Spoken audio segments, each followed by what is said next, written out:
Welcome to This Must Be Heard, a recurring podcast featuring discussions of Delaware County Community College's events, achievements, and initiatives.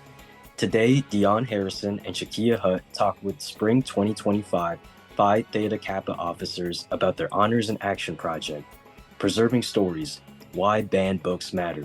Thank you for listening. Hey everyone, welcome back to New Media Lab for another episode of This Must Be Heard. I'm your host, Deanna Harrison. I'm a member of New Media Lab, but I'm also a member of Phi Theta Kappa, who we have in the studio today. They will be talking about preserving stories and why banned books matter. Hey guys, I'm your co-host, Shakia Hutt.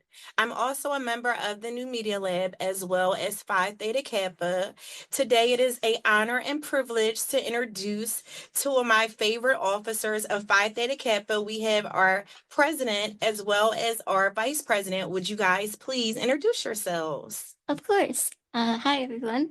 My name is Gillian Keener and I am the president of Phi Theta Kappa Alpha Tau Epsilon chapter.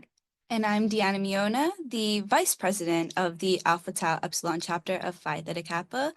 Thank you very much for having us today. Of course, of course. Gillian, would you like to expand on what the PTK is, the different branches, and what the qualifications are to be a part of Phi Theta Kappa? Of course.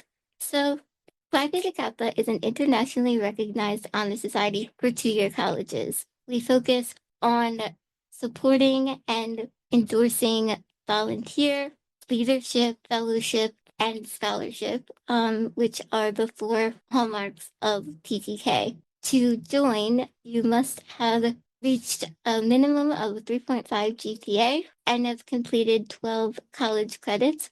And it is a great institution for networking and meeting people, but also for accessing scholarships for when you move on to a four-year college. And the difference between chapters and why they, PTK has chapters is because the international office of PTK sets up different branches across the world and especially in America. And so the different branches reach the local communities to promote PTK and get people involved. So DCCC actually has two separate branches. One that is for the Chester County and the other, which is ours, Alpha Tau Epsilon or ATE, which focuses on Delaware County students. And the Chester County one is BPP. Yes. Perfect. Thank you. And just to reiterate, so to join, you need a 3.5 and at least 12 semester credits? Yes. Perfect. So as a member of PTK, I heard that you also do an Honors in Action project. Can you tell us something about that? Yes, so actually our chapter is given two projects within the semester. We have our HIA project, which is the Honors in Action. Then we have our college project. The Honors in Action project is what we are currently focusing on. This usually goes for about 2 years, and we are given a topic. This year's topic was stories. So we decided to do a little event last semester, actually, where people just stopped by and gave some stories that were regarding gender masculinity and all the stereotypes that follow that.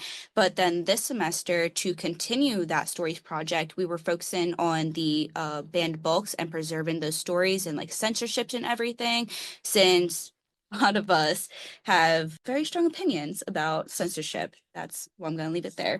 But we created this pamphlet to recognize the banned books that we have. We actually have some mini ones here. And so we just highlight the importance of preserving stories by spreading awareness about the prevalence and profundity of banned books by focusing on bans and challenges to the popular works included on the pages.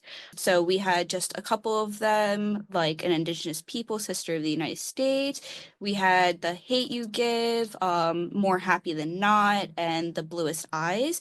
But these were just some of the books that we found were banned in PA that we wanted to bring some awareness to.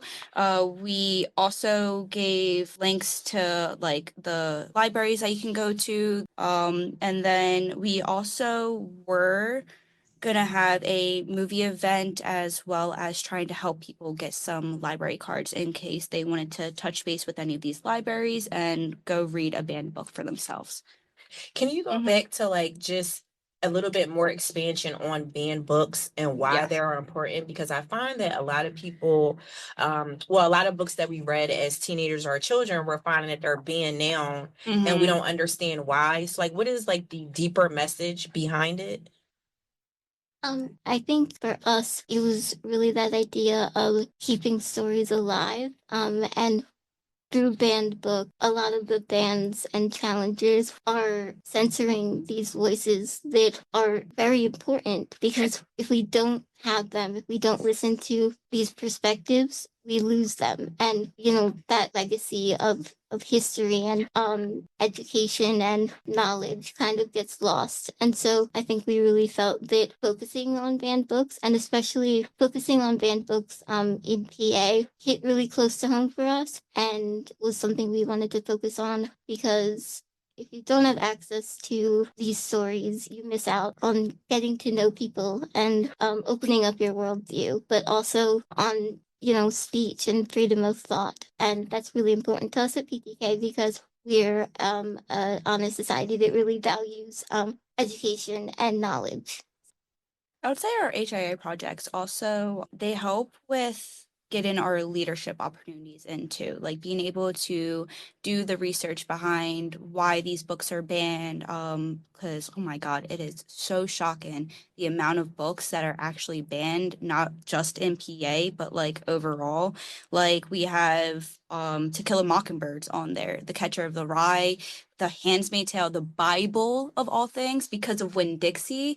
Like it's just so crazy. And we have some books here, right? I know this book here, More Happy Than Not, is actually on our pamphlet. If you want to like touch on this book a little bit. So More Happy Than Not deals with this character, Aaron Soto, who is going through a lot of grief from the loss of his father to suicide. And during that, he's also discovering his own sexuality and kind of, what's going on in his own head, and working through his own trauma. I don't want to give too much away because there is quite a plot thing in the book. It focuses on memory and sexuality and discovery, but also really real feelings of depression and loss and grief. And I think people can kind of find themselves in that storyline. Interesting. Looks like I need to pick up that book.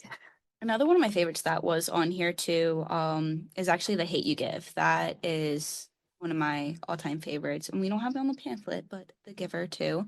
But The Hate You Give basically it surrounds the life of a 16-year-old girl who is switching her reality. So she's coming from what people would say as like the hood area, going into more like primarily white suburban area to like a new prep school and everything. And she's not only battling the like transformation of like the life that she's now walking into, but then her best friend from her past life ends up getting shot and is a victim to police brutality.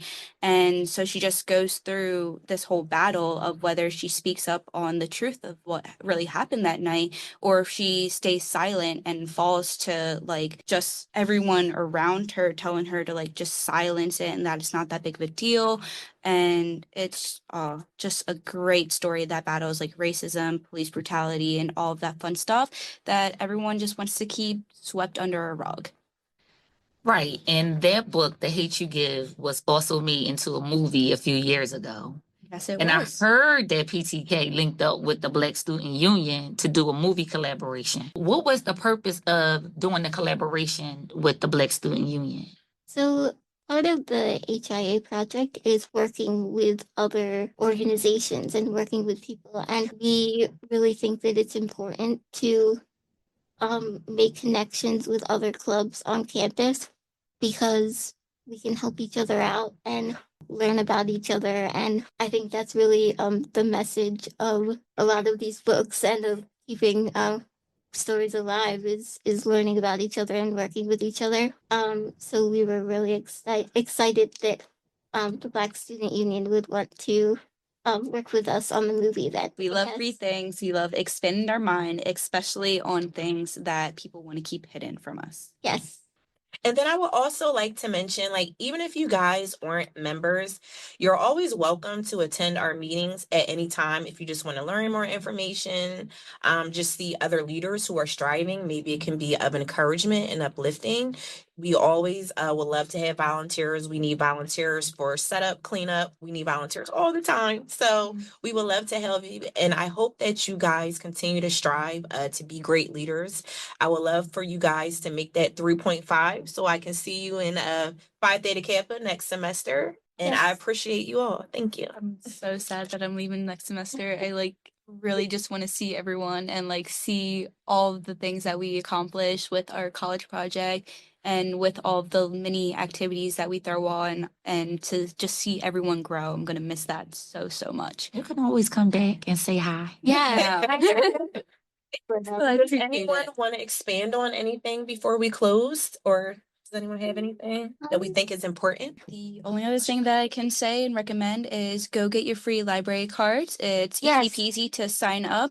And if you get a free library card, you can get free museum day passes too, if that ever Ooh. occurred for a thought. Maybe the aquarium too. I know museum passes are definitely on there, and some other passes for day passes, but definitely. That's great info. Exactly. Thank you for get that. to not only read your banned books and study at a library, but you get to potentially go to a museum. Yes. Well, it was so great having you. I love being around my Phi Theta Kappa. Thank you so much. I just love you guys, the energy, the vibe. We love keeping the vibe up. Thank you for having us. Thank you for joining us for another episode of This Must Be Heard. I want to give a special thank you to our president, Gillian, and our vice president, Deanna, and also my lovely co-host, Shakia, for joining us today for our series on preserving stories and why banned books matter. We hope that you will pick up one of these books that we talked about today and read it. And remember that reading is fundamental. You've been listening to This Must Be Heard, brought to you by the New Media Lab and the Office of Athletics and Campus Engagement. Today's hosts and producers were Dionne Harrison and Shakia Hutt. Our guests were PTK President Gillian Keener and Vice President Deanna Mignogna. Moose Silla edited and directed this episode. Vaughn Richardson prepared our title cards. Our co-executive producers were Raymond Porras, Moose Silla, and Shakia Hutt. Victoria Culbreth and Samuel Larson designed our cover art. Indigo Fraser composed our theme music, and I'm your announcer, Skylar Ballesta. Special thanks to the Director of Campus Engagement, Allison Gleason, and our faculty advisor, Professor Maria Boyd. Please be sure to follow us on Instagram at DCCC_New Media Lab and drop us a comment for more info on how current DCC students can participate in upcoming episodes.